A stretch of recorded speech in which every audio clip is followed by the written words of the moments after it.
Welcome back to Superflat Survival, Season 2, Episode 22. In the last episode, we built this end ship around our end portal. We also went ancient debris mining in the Nether and made a netherite chestplate.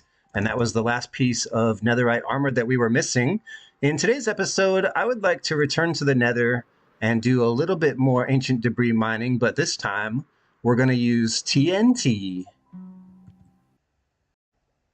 But first, look what I've got up and running. It's our pumpkin farm. I finished it in between episodes, and we've got pumpkins coming in already. The pumpkins, they come in even faster than the melons, so we'll have plenty of tradable items to our farmer villagers up in the villager trading hall, who both trade the melons and the pumpkins. So that's really nice to have this farm up and running now. In fact, I think I have a little clip here of the visit we got from the wandering trader.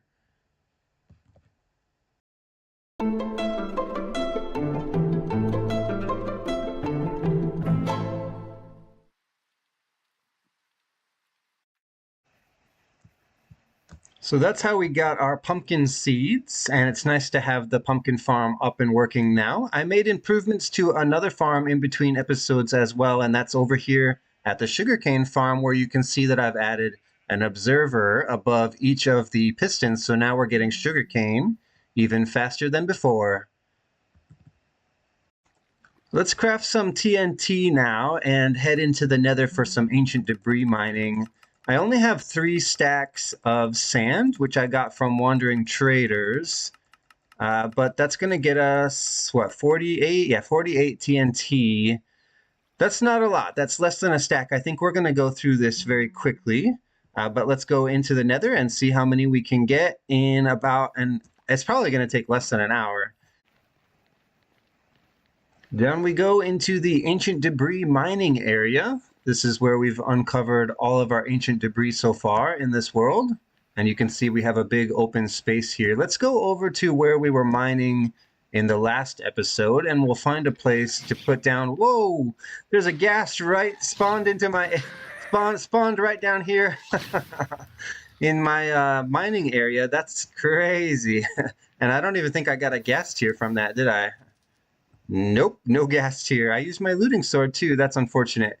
Well, hopefully some more ghast will spawn down here and we can try again. But for now, I want to carve out an area where we can do some TNT mining.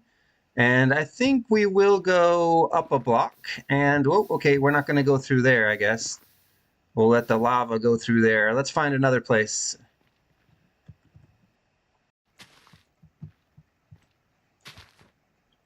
All right, so I've dug out a small tunnel, and now it's time to place in the TNT. I think I'm going to skip every other block, try to make the TNT go a little bit farther, but I don't want to skip any more than that because I want the TNT to explode in a giant chain down this tunnel here. The tricky part was finding a place where we could mine out a section that didn't have a lot of lava, so I'm hoping that after the TNT explodes, we won't have to deal with a lot of flowing lava. As you can see, I'm going through the TNT very quickly. Now we're going to run out of corridor here anyway, but let's get this all placed down. We have 20 left, and then we'll light this baby up.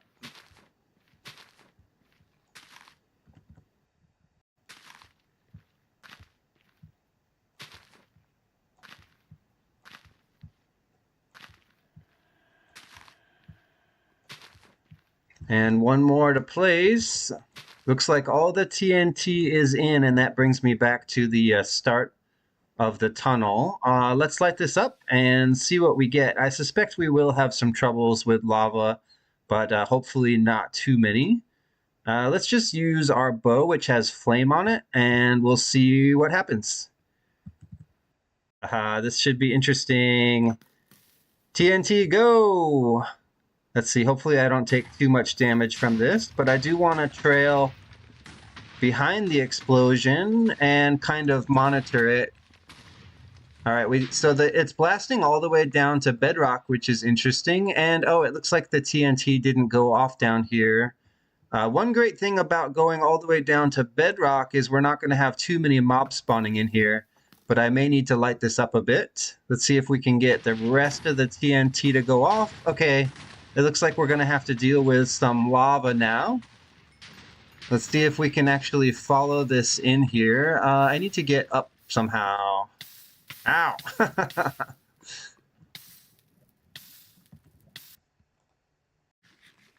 So we ended up with this big lava curtain here, which is going to be difficult to get through. But we did blast out a pretty big area. The question is, did we uncover any ancient debris here? And the answer is, I don't see one, but I thought I did see one back here somewhere. Let me take a look. Okay, right there in the ceiling, we have one ancient debris. So we did uncover some, but not quite as many as I was hoping. Let's look around a little bit more. I also want to see if I can get rid of some of this lava and maybe see if we uncovered any ancient debris on the other side.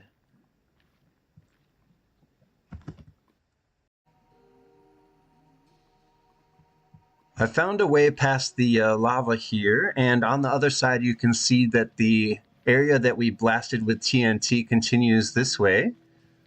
In fact, down here at the end, we've uncovered another piece of ancient debris. 2 ancient debris with 45 TNTs, not bad. It did take us a lot less than an hour, which is how long it took us to mine 6 pieces of ancient debris in the last episode, so it is a little quicker. If we had more TNT, we could probably have uncovered even more ancient debris, but unfortunately, sand is a little bit hard to come by.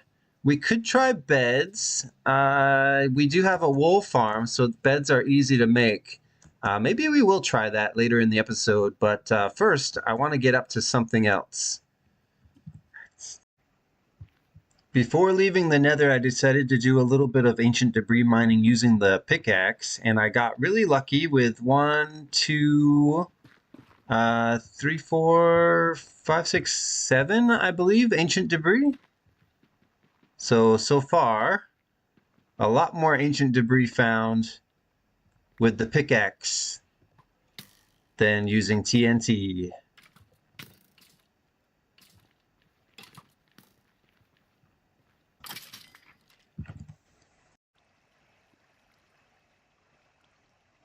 My diamond supply is getting low again. We're down to just 24 diamonds, and that's because I've just duplicated 3 netherite upgrade smithing templates. We're going to use these now to upgrade some more of our diamond tools this time to netherite. So let's grab the 12 netherite scrap out of this furnace that I just smelted, along with some gold, and we'll craft up some netherite ingots. We can combine those with the templates, and we're going to upgrade the tools you see on my hotbar to netherite, which is the pickaxe, the axe, and the sword, and those have really good enchantments on them. So I want to upgrade them to netherite.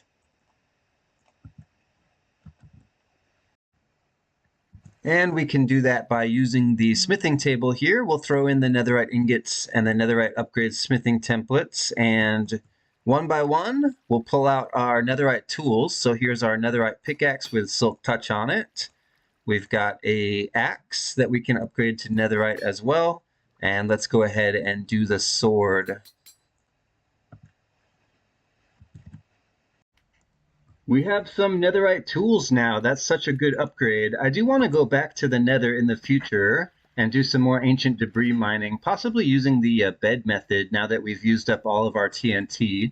But let's turn our attention now to today's build, which I've placed an outline for just over here. As you can see, we have a circle marked out here on the ground, made up of smooth stone slabs, and if we look above, that circle is actually directly under our storage room above. This is where we're going to be building today. The technique I used to make this ring of slabs was actually to go up and drop sand from around the storage room up there, and that's how I was able to get the circle shape here. And one thing I want to do before we get started is mark out the center of this circle. And so that should be pretty easy to do if we just follow the edge, and we'll go in from each side and where they meet in the middle. Okay, it looks like I've just found the center. I had a feeling that was it. Let's put down a shulker box over here. This has some of our building materials in it. And we're actually going to grab out a little bit of glowstone and mark the center right here with a piece of glowstone.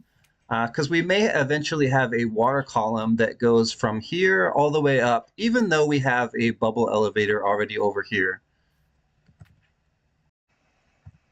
Before we start building here, I want to take a look at some of the block palette options that we have. So here are some common blocks. These are pretty easy to get. We can craft these and get more if we need to. So of course we've got the stone brick, the mossy stone brick, and the cracked variants as well.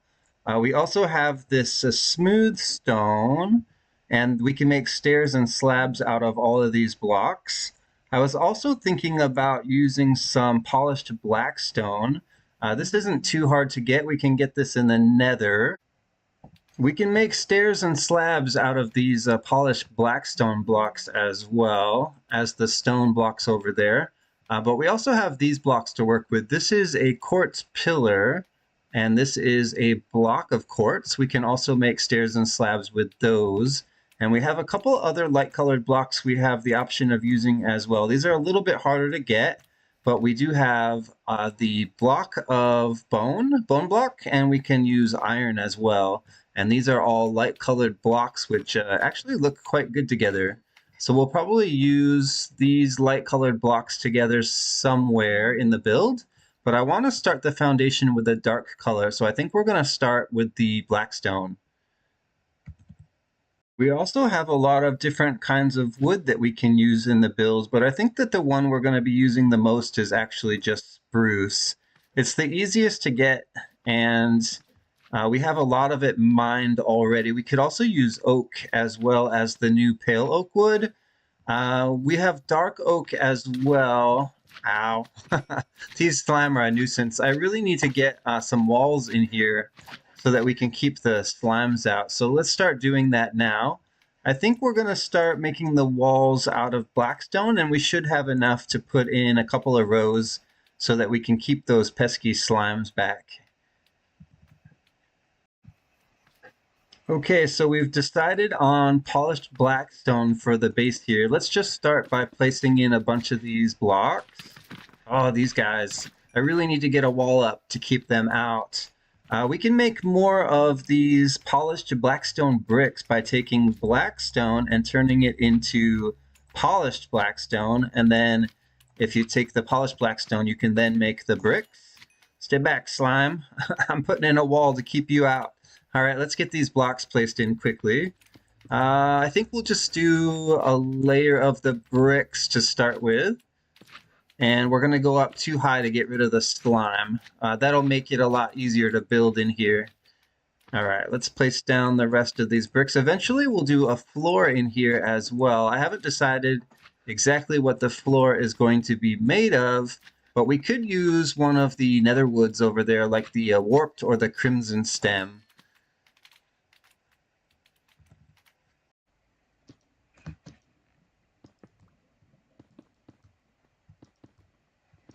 Okay, so we've got the first ring of blackstone in, and I'm putting in another one now. And this should help keep these slimes out, I think. Unless maybe the slabs might help them get up. We might have to go up 3 high. But anyways, let's finish placing these blocks in now. I've left a little bit of an opening over here so we can come and go from the farming area. And we'll figure out what to do with the floor later. But for now, I just want to get the basic foundation in on this build.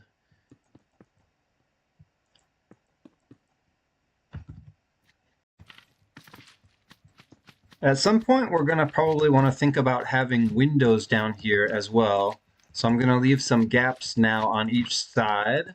Maybe even the front as well, but right now I've just done these 3 sides.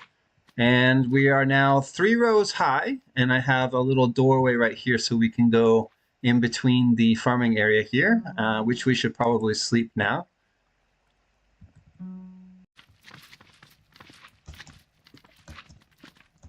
So you might be wondering, what is this build even for? Why are we making this? Well, one of the reasons I wanted to make a structure underneath the storage room is just because it looks weird having such a large room up there floating in the air, and I wanted to anchor it to something down below. Another reason is I need some space for some new farms, and I want to have a place for each of the crop farms to go in here. So we're going to have a level of wheat, a level of carrots, potatoes, and even beetroot. And so that's going to be 4 of the floors. And there's room for even more than that. So we may eventually put in a couple other farms in here as well. I probably won't be able to finish this build in this episode, but I'm going to keep placing in this polished black stone until I run out of blocks. I've even been using, that's just polished black stone, right? Yeah, and the bricks as well. I've been alternating them, kind of mixing them in together, like so. And I think that looks a little bit better. We get some variation out of that, as you can see. And we could even work in a little bit of just regular old blackstone as well. But I'm going to keep doing this until I run out. And then we'll have to switch to a different block type or go get more. I'm almost out of blackstone now. Eventually I'm going to have to go to the nether and get more. But as you can see from the block palette below, I don't have a good transition block to go from the blackstone to the regular stone. So my plan is to do a kind of transition gradient. And the way I'm going to accomplish that is by slowly working in the stone, but putting down a pretty solid layer of the black stone. So every once in a while, we'll skip a few blocks like this, and we'll fill that in with stone instead. But we want this layer to be mostly the black stone bricks. So let's get in as many as we can, and then what we'll do after that is, here, let's grab a stack of the stone bricks. We're just gonna fill these in very sparsely on this layer, and then increasingly as we go every layer up. So eventually we'll just kind of fade out. It'll be a nice little transition from the black stone to the regular stone, and I think that should look pretty good. I also want to show you, before I run out of time for this episode, that I went ahead and used some blackstone stairs upside down to put a little bit of a lip around this bottom section. And so that kind of marks the top there, or the roof, which is also the floor for the section that's going to be coming next. So this is basically the first section done here, except we don't have a floor in yet. And we also don't have the ceiling in. At some point, I'm going to need to put in a staircase or a ladder somewhere, but I haven't quite figured out where I want to put that yet. Let's go ahead and sleep and see if we can get a little bit more of this build done before the end of the episode.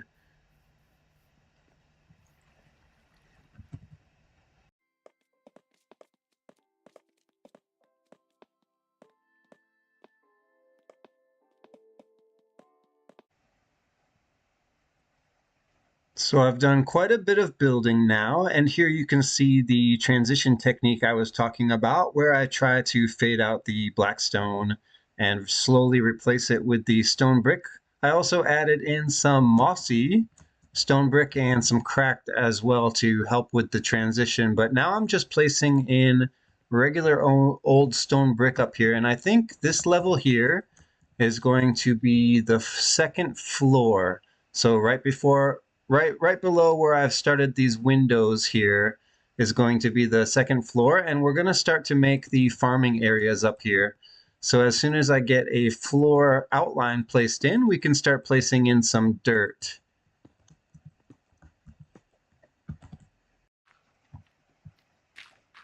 So I wanted to show you quickly the idea I had for the first level farming area here. I'm just putting in some dirt so that I can retain the water, but I think we have enough in now.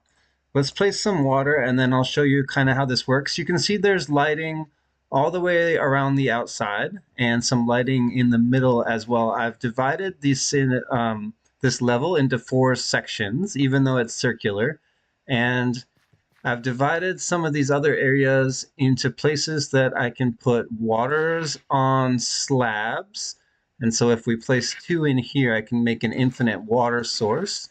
And then we can just move this water around to all these other areas, hydrating the stairs and slabs all the way around.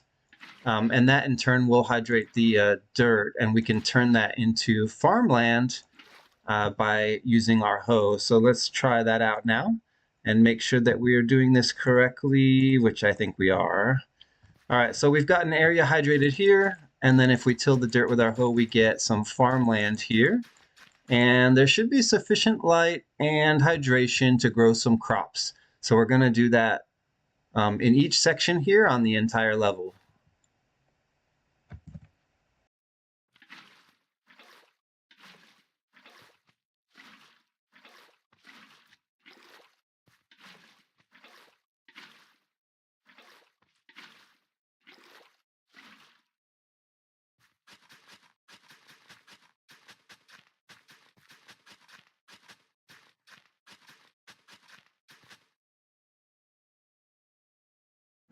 Well, this is all the progress I'm going to be able to make on the tower in this episode. We'll keep working on it in the future, but you can see that even though we've gone up about 2 stories, we still have a lot left to do. Let's take a flyby and see exactly how much is left. Yeah, there's still quite a bit here. As you can see, I got most of the farm done here. I tilled all the soil and I brought a few carrots up so that we could plant something down. So let's just pick a section here and plant some carrots. It won't be enough to cover the whole thing, but at least we'll have some crops growing in here that we can harvest while we're working on this build.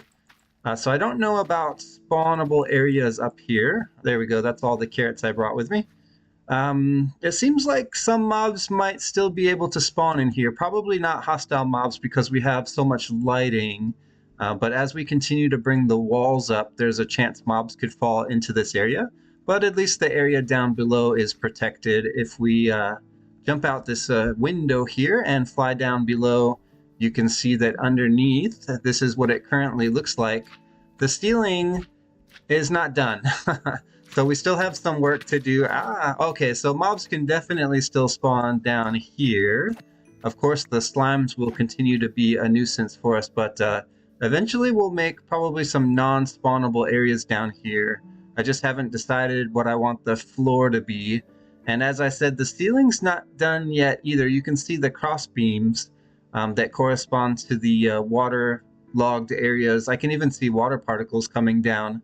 But we need to do something to cover that up. I just need to pick a block and probably slab it, I think, for the ceiling. And that'll be the first section done once we get a floor in. But that's all I have time for in this episode. So I hope you'll join me next time for some more building. And I'll see you in the next Superflat episode. Thanks for watching. Bye-bye.